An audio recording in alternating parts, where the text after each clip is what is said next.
Shalom, selamat pagi Bapak Ibu semua yang dikasih oleh Tuhan. Selamat pagi, senang ada bersama dengan Bapak Ibu semuanya. Wajah-wajah baru yang saya lihat pagi hari ini yang belum saya lihat di minggu-minggu lalu.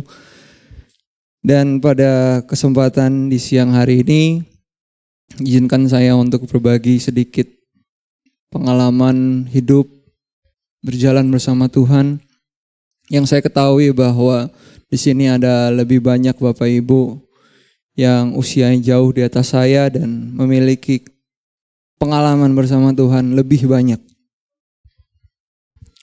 Hari ini saya akan membagikan kebenaran firman yang saya beri judul Tanggung Jawab Kehidupan.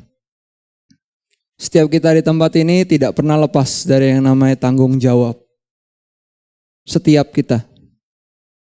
Besar, kecil, tua, muda, semua orang pasti punya yang namanya tanggung jawab.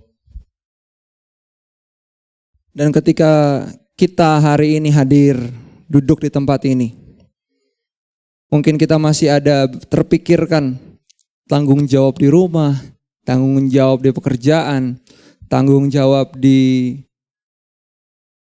pelayanan mungkin di gereja di tempat ini. Yang dipercayakan oleh Tuhan.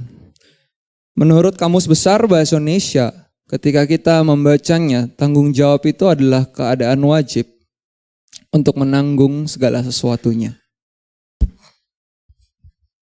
Kalau Bapak Ibu lahir di zaman saya dan mungkin sebelum saya, pasti Bapak Ibu tahu lagu seorang yang bernama Rhoma Irama yang seperti kurang lebih liriknya seperti ini. Kau yang memulai, kau yang mengakhiri, kau yang berjanji, kau yang menepati kalau kita belajar ya Bapak Ibu ya. Jangan diingkari. Jadi setiap kita pernah dengar lagu ini dan setiap kita yang mengambil sebuah tanggung jawab. Ketika kita awali itu, kita juga yang harus mengakhiri. Dan ketika kita berjanji, kita menepati. Itu filosofi dunia. Filosofi dunia mengajarkan seperti itu. Ada beberapa orang di dunia ini memiliki anggapan bahwa tanggung jawab itu pertama kali ia harus bertanggung jawab kepada dirinya sendiri. Jadi bertanggung jawablah kepada dirimu sendiri. Karena tidak mungkin kita meminta orang lain bertanggung jawab kepada kita. Kita tidak mungkin meminta pada orang lain, kamulah yang memiliki hak atas hidup saya. Setiap orang memiliki tanggung jawab atas dirinya sendiri. Ada dua ekstrim. Ekstrim kiri, orang yang menganggap bahwa hidup saya adalah hak saya mau berbuat apapun, saya mau berbuat sesuatu yang nyeleneh, mau berbuat sesuatu yang acak-acakan, asal-asalan, merugikan orang lain, itu hak saya. Jadi ada orang-orang yang seperti ini. Tapi ada orang ekstrim kanan. Orang-orang yang merasa bahwa hidup saya itu tanggung jawab diri saya sendiri. Saya bekerja hari ini, saya belajar hari ini, saya melakukan segala sesuatu dengan baik hari ini. Itu untuk saya. Fokusnya diri sendiri. Fokusnya bukan pada orang lain. Ekstrim kanan seperti ini cenderung masuk ke area orang-orang yang nantinya egois. Sedikit cerita, saya 12 tahun, di usia 12 tahun, usia SMP, itu sudah diberikan tanggung jawab oleh orang tua saya. Kamu dikasih uang jajan satu hari 5.000. Buat makan, kalau kendaraan ke sekolah sudah dibiayai. Tapi kalau kamu terlambat, kamu urus sendiri. Saya sangat takut terlambat kalau misalnya kejadian di sekolah. Karena kalau saya berangkat sendiri berarti saya harus potong dari uang jajan saya. Suatu ketika pernah kejadian di usia 13 tahun itu saya sudah memiliki SIM save. Bapak Ibu mungkin berpikir kok dari mana ini anak usia 13 tahun punya SIM C. Bapak Ibu pasti tahulah jawabannya. Kasih motor. Sekalinya izin ke Kalideres saya sudah sampai Cengkareng Bapak Ibu. Kalau izin ke Grogol saya pernah sampai Bogor. Jadi begitu kalau saya bilang saya punya hidup sendiri, saya atur diri saya sendiri. Orang tua saya nggak tahu waktu itu. Di usia 16 tahun, waktu itu saya sedang mau berangkat ke sekolah. Di persimpangan satu lokasi namanya Cengkareng, ada lampu merah, di situ ada dekat pasar, ada seorang bapak-bapak lagi naik sepeda. Saya nyelip dari kiri, saya tabrak bapak itu. Kemudian tergulinglah sekitar 10 meter, motor saya terguling. Pengendara mulai merapat di situ dan bilang, saya gebukin kalau kamu nggak urus bapak ini. Saya bilang, dengan refleks waktu itu anak kelas 2 SMA, 16 tahun. Tenang Pak, saya tanggung jawab.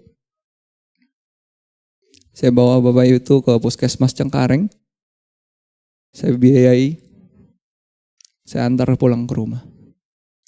Motor saya rusak, ringsek. Saya lecet-lecet semua. Kalau orang tua saya tahu, bisa ceritanya, bisa hari itu hari tinggal saya terakhir di rumah mungkin. Sebelum saya pulang, saya perbaiki motor itu udah kinclong lagi. Masalahnya badan saya masih luka-luka. Apa yang saya lakukan? Saya pulang ambil jaket. Saya pakai celana panjang waktu itu, celana panjang sempat robek, saya ganti langsung. Orang tua saya nggak tahu. Baru tahu kejadian itu kurang lebih beberapa tahun setelahnya. Karena tahu kok motor ini kalau stang itu kan kalau pernah jatuh ketahuan. Kok ini motor kelihatannya nggak bener. Saya baru cerita. Makanya nggak heran usia 17 tahun saya berpikir bahwa saya harus cari kerja sendiri. Kalau bisa saya menyelesaikan kuliah sendiri dengan biaya sendiri, saya lakukan itu. Saya mulai berpikir saya harus punya mimpi. Saya harus punya sesuatu yang saya tuju. Ketika itu terjadi, saya berpikirnya kalau bahasa kerennya hari ini Bapak Ibu, pemuda independen. Kalau bahasa sederhananya, sebenarnya saya sombong.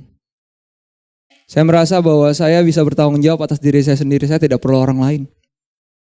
Hidup saya. Saya atur hidup saya sendiri. Itu pandangan pertama tentang bagaimana orang memandang arti tanggung jawab. Yang kedua, bagaimana ada orang-orang yang berpandangan bahwa ia bertanggung jawab atas keluarganya. Saya hari ini banyak nyanyi, bukan karena saya suaranya bagus, tapi kebetulan materinya nyambung. Bapak Ibu pasti pernah dengar lagu ini.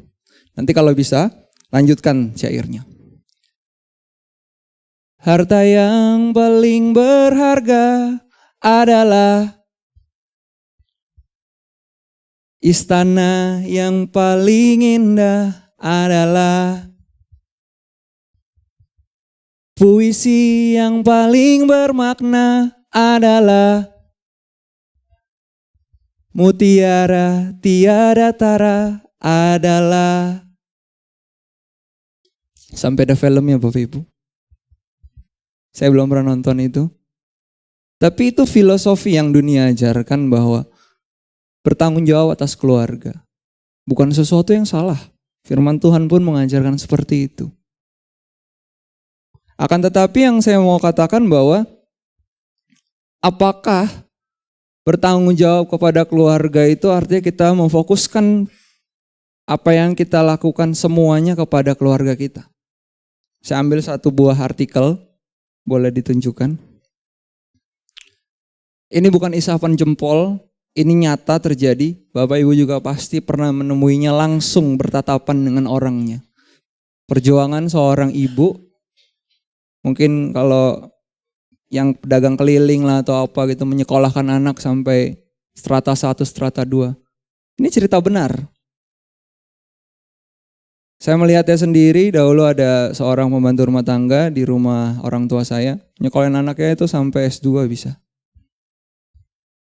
Artinya memang perjuangan seorang ibu, orang tua menyekolahkan anak, bertanggung jawab pada keluarga. Itu dia lakukan. Kesaksian yang ingin saya sampaikan, yang ingin saya bagikan kepada Bapak Ibu adalah ketika saya seorang suami, saya punya istri, saya punya seorang putri usia 1 tahun. Saya juga bergumul tentang area-area seperti ini. Saya bergumul ketika saya menjadi tulang punggung perekonomian keluarga, istri bantu sedikit-sedikit walaupun tidak terlalu banyak karena istri adalah full time mom, dia mau mengurus anaknya. Sebelum anak kami lahir, sebelum kami merencanakan buah hati kami bergumul dan kami duduk bersama. Nanti kalau anak ini lahir atau punya anak, nanti mau seperti apa? Kami punya 2 pilihan Bapak Ibu. Yang pertama, kami kerja berdua, kami sewa babysitter, kami pergi pagi, pulang larut, setiap hari seperti itu. Pokoknya semua materi disupport. Atau yang kedua? Yang kedua adalah kami coba batasi jam kerja, sama seperti orang-orang lain kerja maksudnya, 8 jam. Kami mulai menekankan ya cukup hidup sederhana saja, yang penting cukup makan, minum, tinggal. Agar punya lebih banyak waktu quality time bersama keluarga. Itu 2 pilihan yang waktu itu kami gumulkan bersama. Dan itu bukan satu perkara mudah, dan saya tidak akan meminta Bapak Ibu untuk memilih.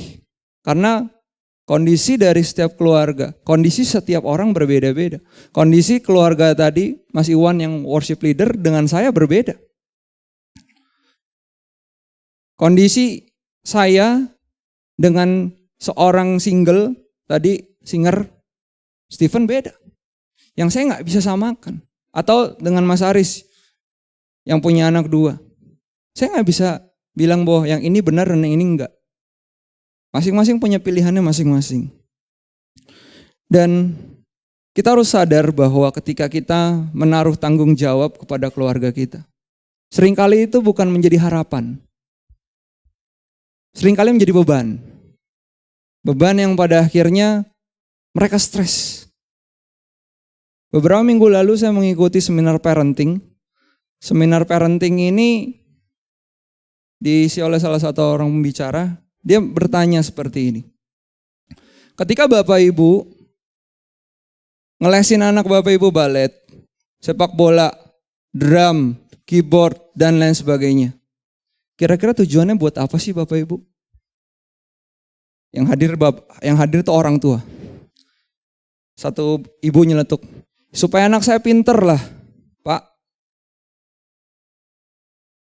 Lalu pembicara bilang, benar Bu. Apa supaya ibu gak repot di rumah? Melongo ibunya. Ibu berpikir bahwa dengan materi atau uang yang ibu punya, ibu bisa menggantikan kualitas relasi dengan anak ibu. Makanya ada statement yang berkata demikian. Anak itu investasi. Orang tua wajib memberikan yang terbaik pada anak agar anak itu berprestasi. Kalau yang memandang ini keliru, anak itu tidak layaknya seperti bursa saham. 20 tahun kemudian, 30 tahun kemudian, nanti akan dapat balasannya, keuntungannya, profitnya. Apakah demikian? Makanya ketika kami merenungkannya di keluarga, dan kami bilang, apakah seperti ini benarnya? Apakah anak itu investasi? Makanya saya menulis, saya katakan, jika kita berpikir bahwa anak itu adalah investasi, maka kita akan tuntut padanya prestasi. Padahal anak itu adalah produk duplikasi orang tuanya, sebab itulah ia lebih butuh relasi. Kita lesin anak 1, 2, 3, 4. Lalu kita bilang, biar kamu pinter nak. Siapa sih yang gak mau anaknya pinter? Pasti mau. Tapi bagaimana dengan waktu-waktu keluarga? Bagaimana dengan waktu kita berelasi dengan anak kita, dengan istri kita? Bagaimana dengan waktu kita ngobrol dengan mereka? Kita kasih materi, ya. Relasi, tanda tanya. Ini menjadi perenungan saya Bapak Ibu. Makanya ketika saya sekarang bekerja di dunia pendidikan sebagai seorang guru, saya coba untuk bercermin dan membandingkannya dengan pengalaman saya di beberapa tahun lalu waktu saya bekerja di dunia konstruksi. Pergi pagi subuh, pulang malam larut. Saya pernah cerita dengan Bapak Ibu bagaimana pergumulan saya sebagai seorang insinyur pada saat itu. Apakah hari ini saya tidak bergumul? Saya bergumul. Teman saya pernah cerita pulang 3:30, jam 4. Dia punya pilihan untuk dia ngelesin sampai jam 10 malam. Nggak usah tanya isi kantongnya. Semua penuh. Tapi pertanyaannya ketika dia punya anak, bagaimana hubungan dengan anaknya? Kalau begitu saya juga memiliki pilihan demikian. Tapi saya berpikir, apa yang mau saya korbankan? Orang-orang di sekitar saya? Atau saya pribadi? Oke, ketika saya bercermin dengan kehidupan saya yang lalu, saya bilang, ketika saya mengambil pekerjaan yang waktu itu, dan tetap hari ini saya berada di sana, yang menjadi korban yang pertama adalah keluarga saya. Waktu berelasi saya. Orang-orang di rumah tidak melihat seperti apa duplikasi yang benar tentang firman Tuhan, tentang kebenaran itu sendiri. Oh bisa kok, di sekolah. Di sekolah dia melihat gurunya. Di rumah dia melihat siapa? Babysitternya? Omanya? Atau siapa? Lalu banyak hal yang juga ketika kita berpikiran bahwa bertanggung jawab kepada keluarga itu kita harus mati-matian bekerja. Belum, Pak. Terus mati-matian bekerja di sana. Kita harus benar-benar sampai pergi pagi pulang malam. Sempat kami konflik Bapak Ibu di rumah. Jam 11 malam saya ditelepon, enggak sekali. Jadi ditelepon dan itu membuat kondisi di keluarga kami tidak enak dalam ngobrol, tidak enak waktu kami harus berelasi. Makanya satu ketika sampai saya bilang, kalau pekerjaan saya menjadi lebih penting daripada keluarga saya harus berpikir ulang. Nah, belum lagi kalau apalagi yang single-single, saya tahu. Kalau yang single-single dengan yang sudah menikah pasti beda.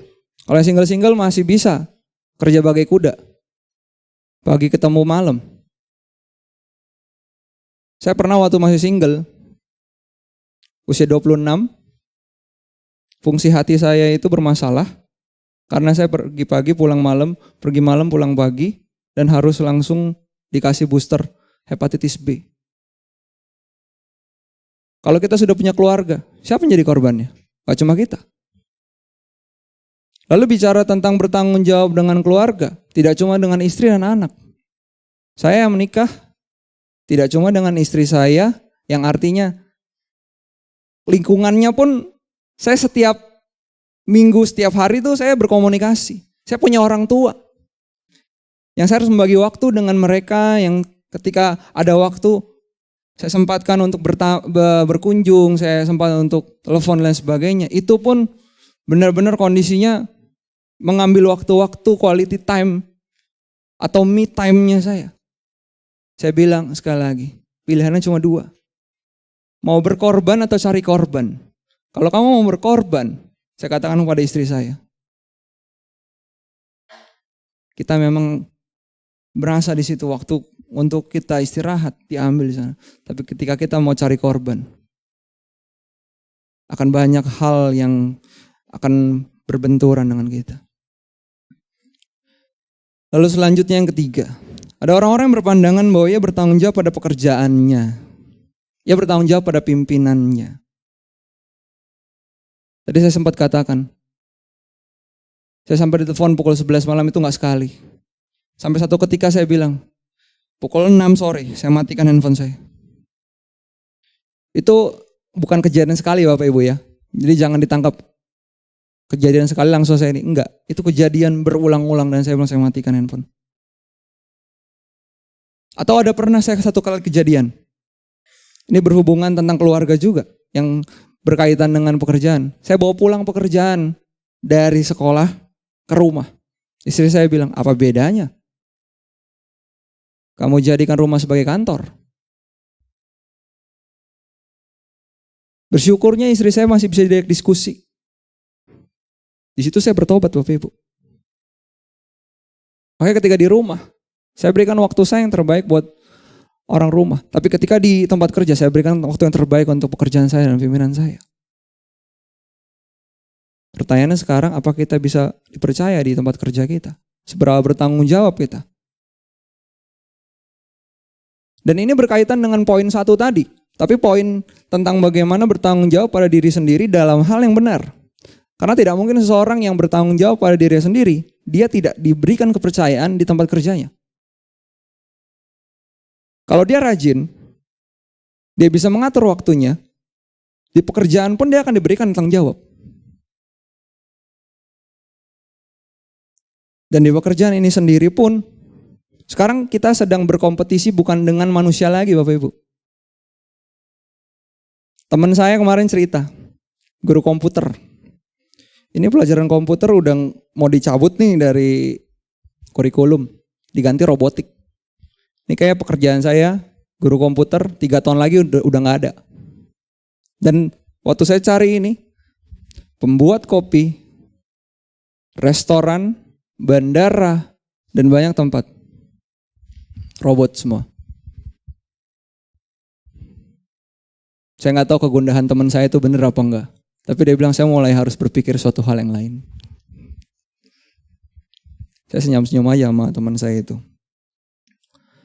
Sedikit kesaksian waktu saya usia 23 tahun Bapak Ibu.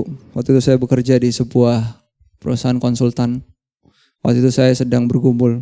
Apakah saya harus terus seperti ini? Bekerja sebagai seorang insinyur.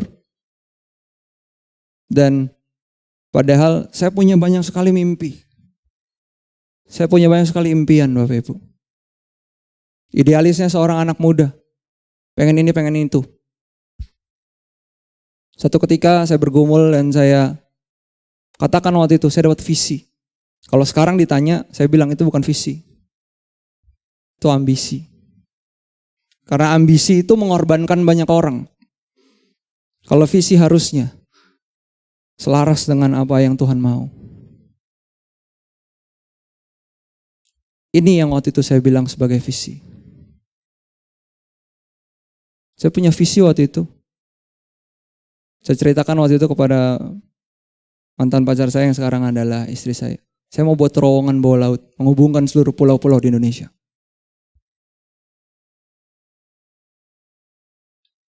Tiga tahun berselang, saya masuk satu perusahaan.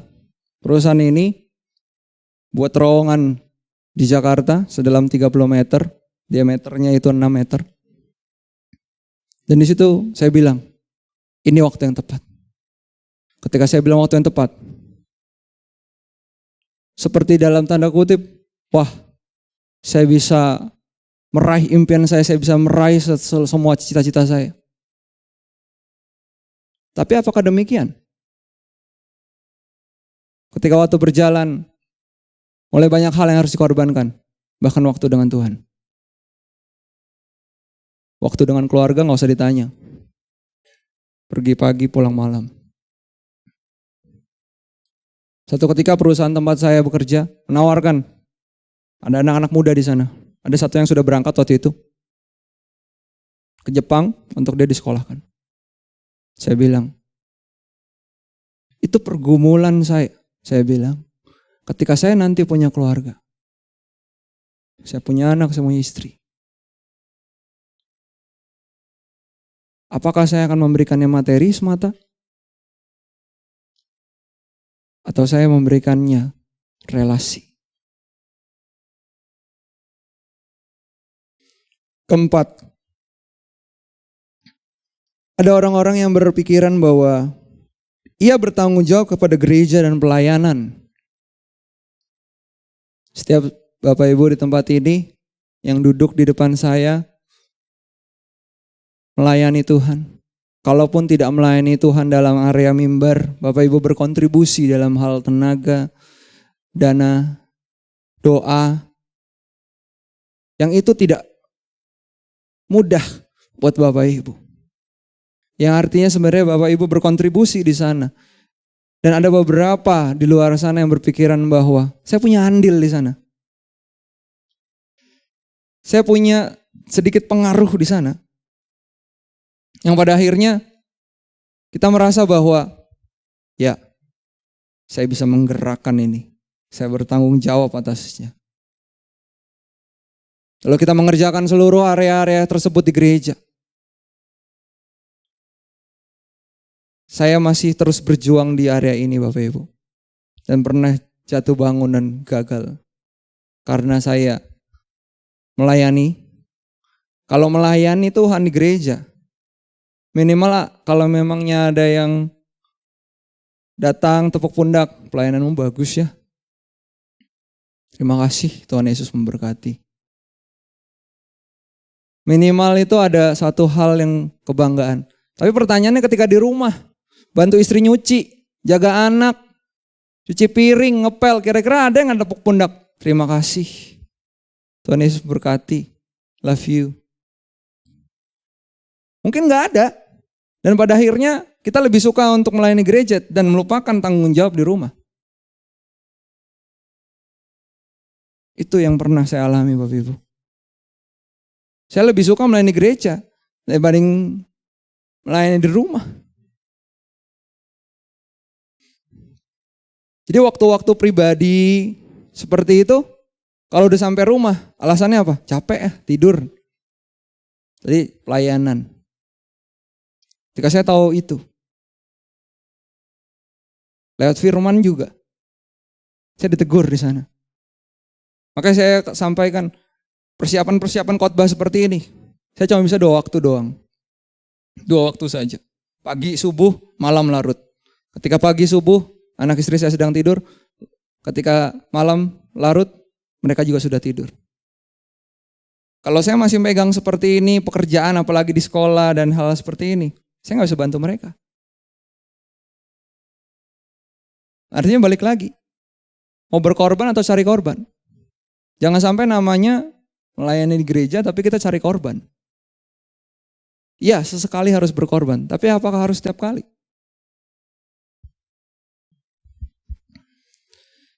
Dan ketika kita sudah tadi melihat ada 4 buah tanggung jawab yang kurang lebih orang anggap itu sebagai yang dia kerjakan di dunia ini. Pertanyaannya sekarang adalah, apakah kita benar-benar bertanggung jawab pada semuanya itu? Diri sendiri? Kepada pekerjaan kita? Kepada keluarga kita? Kepada gereja? Apakah hanya kepada yang kelihatan tersebut?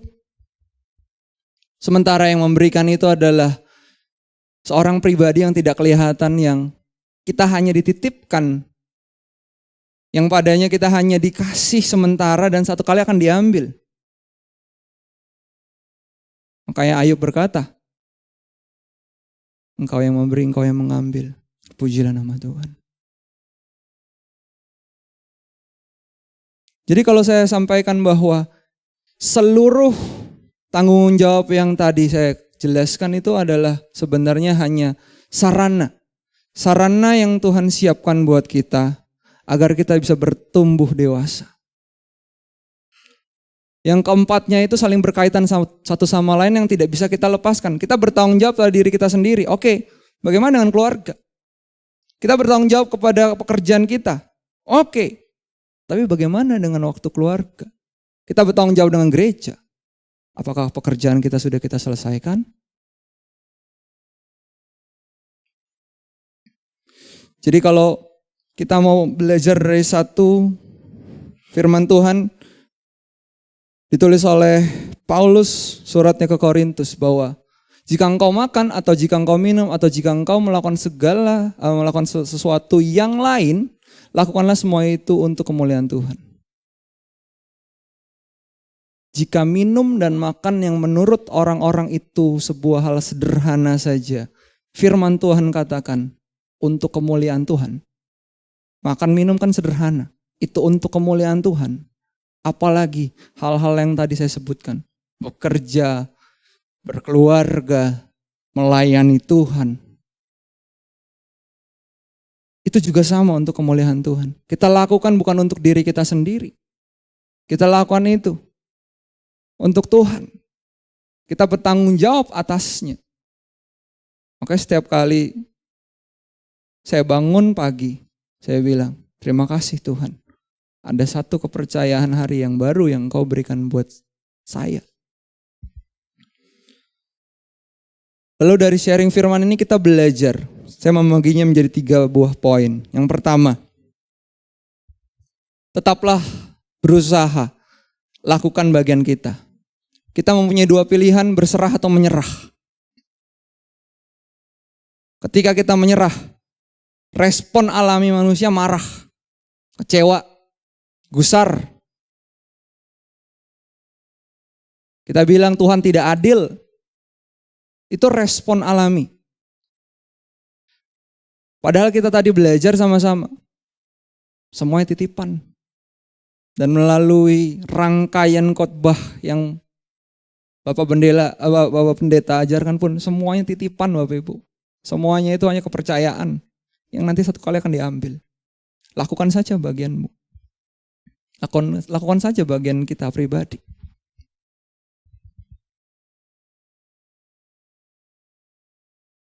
Saya seorang guru, kalau mungkin pekerjaan lain itu kalau awal tahun mulai itu di bulan Januari. Kalau guru itu awal tahunnya dimulai bulan Juli Bapak Ibu. Karena tahun ajaran baru anak-anak masuk. Tahun ajaran lalu itu saya hanya punya sekitar 2 tanggung jawab. Tahun ini saya diberikan 5 tanggung jawab. Saya sampaikan sempat kepada pemimpin saya, Pak, sepertinya ini terlalu berat buat saya, Pak. Pemimpin saya cuma bilang, lakukan saja bagianmu. Saya bergumul di situ Bapak Ibu. Dan salah satu yang saya tadi bilang, walaupun sudah jam 11 malam harus ditelepon, dan kondisinya itu berkali-kali dan itu bukan sesuatu yang urgent harus diputuskan. Di situ saya konflik dengan orang rumah, di situ saya benar-benar harus memenangkan hati istri saya. Saya katakan, mohon maaf. Aku harus lakukan ini. Saya harus melakukan sesuatu pembalikan. Makanya saya harus bicara kepada pemimpin saya, Pak, kondisi seperti ini. Saya bukannya menolak pekerjaan, tidak. Tapi kondisi seperti ini. Saya akan lakukan bagian saya.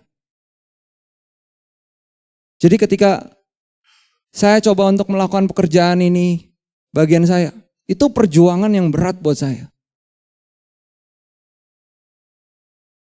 Pekerjaan yang bukan selesai dalam 1 malam, 1 hari, bahkan 1 tahun. Saya bilang, aduh, sepertinya saya gak sanggup. Sepertinya saya gak sanggup. Satu ketika, saya bilang ke istri, pulang jam 6, ternyata harus ketemuan lagi, rapat lagi, jam 7. Pulang rumah, istri saya sudah cemberut, saya udah tahu. Kalau udah cemberut, meja makan udah bukan tempat untuk ngobrol. Saya pun sudah gak selera makan Bapak Ibu. Di situ ada anak saya. Di situ saya cuma bisa nunduk. Ketika saya nunduk itu, saya nangis. Berat banget Tuhan. Saya mau nyerah sebenarnya. Di situasi seperti itu, saya ingat sebuah lagu. Di sini kau beri kelegaan, di rumahmu Tuhan. Hidup yang penat, letih gelisah, kau ganti sukacitamu. Di tempat perhentian Bapa, jiwaku labuhkan. Damai sejahtera dari tatamu penuhi hati ini. Sesaat setelah itu, istri saya nangis, kami mesbah keluarga di situ. Karena saya udah gak sanggup lagi, saya bilang. Beban berat sekali, saya bilang. Di minggu-minggu padat pekerjaan, saya gak bisa mengunjungi bahkan orang tua saya, gak bisa mengunjungi mertua. Terkadang juga kok gak bisa datang. Di situ pun kami, udah 1 bulan gak bisa ke sana karena memang full pekerjaan dan lain sebagainya. Kami teringat ini. Tapi kami coba. Kami lakukan bagian kami. Dan kelegaan itu bukan datangnya dari dunia. Bukan ketika saya diambil nih, tanggung jawab diambil. Walaupun memang pemimpin saya bilang beberapa waktu lalu, kayaknya tanggung jawabmu terlalu banyak, iya. Tapi belum diambil juga, ya udah. Saya lakukan aja, Pak. Yang kedua, berusahalah untuk hidup damai dengan semua orang. Bicara tanggung jawab tidak mungkin tidak bersinggungan dengan orang lain, Bapak Ibu. Pilihan kita ketika sudah bersinggungan, membenci atau mengasihi.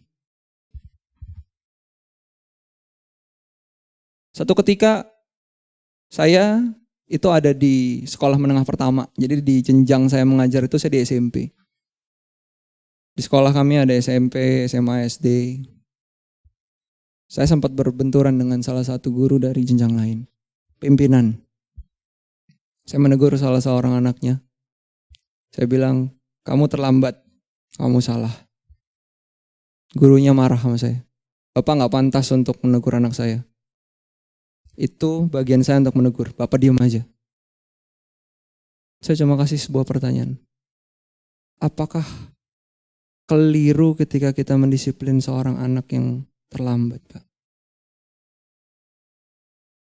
Dia menjawab, saya 13 tahun di sini. Bapak cuma baru 2 tahun di sini. Bapak gak perlu berkomentar. Dan saya berhenti berkomentar di situ.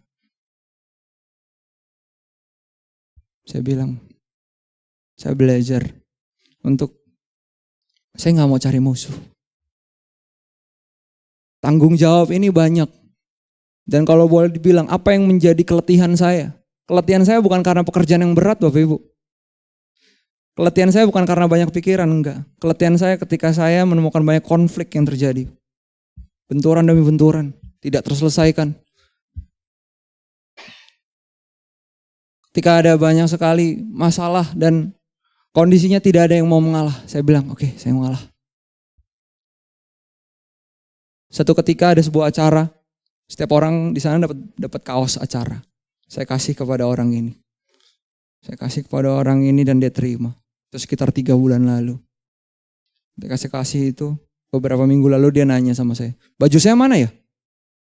Saya mulai bengong sama dia. Mohon maaf Pak, bukannya saya sempat kasih ya Pak? Belum? Saya belum kasih, belum terima. Saya diam di sana dan saya bilang, Pak, Bapak baju nanti saya ganti, saya belikan yang baru. Saya benar-benar saya nggak mau punya masalah dengan orang. Saya mau hidup damai. Saya mau mencoba untuk semuanya. Kalau bisa dibicarakan dengan baik, bicara dengan baik. Saya dikuatkan oleh sebuah firman. Satu ayat. Ini rangkaian ayat sebenarnya. Tapi ini ayat kunci yang ditulis oleh Paulus kepada jemaat di Korintus. Adanya saja perkara di antara kamu yang seorang terhadap yang lain yang telah merupakan kekalahan bagi kamu. Pertengkaran itu gak ada yang menang Bapak Ibu. Dua-duanya kalah. Maka saya sedih. Dan sedih karena konflik yang tidak kunjung habisnya itu. Mengapa kamu tidak lebih suka menderita ketidakadilan? Mengapakah kamu tidak lebih suka dirugikan?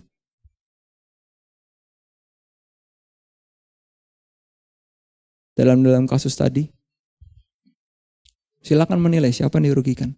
Dan kita sebagai umat percaya di tempat ini, kalau kita masih lebih suka menang, lebih suka ketika ada konflik maunya kita dibela? Kira-kira apakah kita sesuai dengan ayat ini? Jadi ketika ketemu dengan kondisi-kondisi seperti ini, saya katakan, yang terakhir, saya belajar untuk merespon dengan benar. Dan respon yang benar itu sulit Bapak Ibu. Situasi mendesak dan menghimpit untuk kita marah, kecewa. Situasi carut marut. Harapannya A. Ekspektasinya A, realitanya boro-boro A. C aja gak dapet. Di situ Tuhan mengajarkan saya ternyata. Ada responmu menentukan kualitas bagaimana hubunganmu dengan aku. Makanya kalau di Roma 8 ayat 28 ditulis bahwa kita tahu sekarang bahwa Allah turut bekerja dalam segala sesuatu untuk mendatangkan kebaikan bagi orang yang mengasihi Dia. Yaitu bagi mereka yang terpanggil sesuai dengan rencana Allah. Apakah kita benar kita mengasihi Dia? Kalau kita benar mengasihi Dia, setiap hal yang kita terima itu mendatangkan kebaikan, dikatakan di sana. Mendatangkan kebaikan bukan bicara soal konflik yang selesai. Bukan bicara masalah, hari itu terjadi, hari itu selesai. Kebaikan itu terjadi ketika ada sesuatu perubahan karakter di sini. Dari saya yang seorang temperamen. Kalau dulu dengar sesuatu yang hari ini juga masih sebenarnya. Tapi saya lebih banyak simpan. Paling banter saya cerita pada istri saya. Istri saya yang jadi emosi. Istri saya yang jadi dia kesel sendiri. Makanya saya bilang kalau kamu terima tolong difilter. Tapi itu yang terjadi. Saya gak melihat suatu kebaikan dalam bentuk konflik selesai. Jalan keluar. Tapi yang saya lihat adalah kebaikan itu ketika ternyata saya belajar untuk rendah hati. Tidak perlu teriak-teriak dengan orang yang meneriaki saya. Tidak perlu membalas sesuatu ucapan yang bernada kebencian dengan kebencian. Dan itu setiap hari kami ketemu. Setiap hari kami bertatapan. Dan saya sampaikan, Pak, boleh ketemu gak Pak? Saya mau rekonsiliasi. Gak dijawab sampai hari ini, sudah 3 kali. Saya bilang, saya tetap mau berespon dengan benar. Saya mau tetap usahakan kita hidup damai. Gak enak Bapak Ibu. Ketika kita punya tanggung jawab, kita bersinggungan dengan orang-orang, bahkan di rumah. Bahkan di sekolah, di tempat Bapak Ibu kerja. Bahkan di masyarakat pun seperti itu. Jadi sekali lagi, ketika kita tidak berespon dengan benar, bukan kebaikan yang datang. Masalah yang baru. Jadi di akhir dari perenungan firman kita pada hari ini, saya mau mengajak Bapak Ibu. Tanggung jawab yang kita terima hari ini, itu titipan.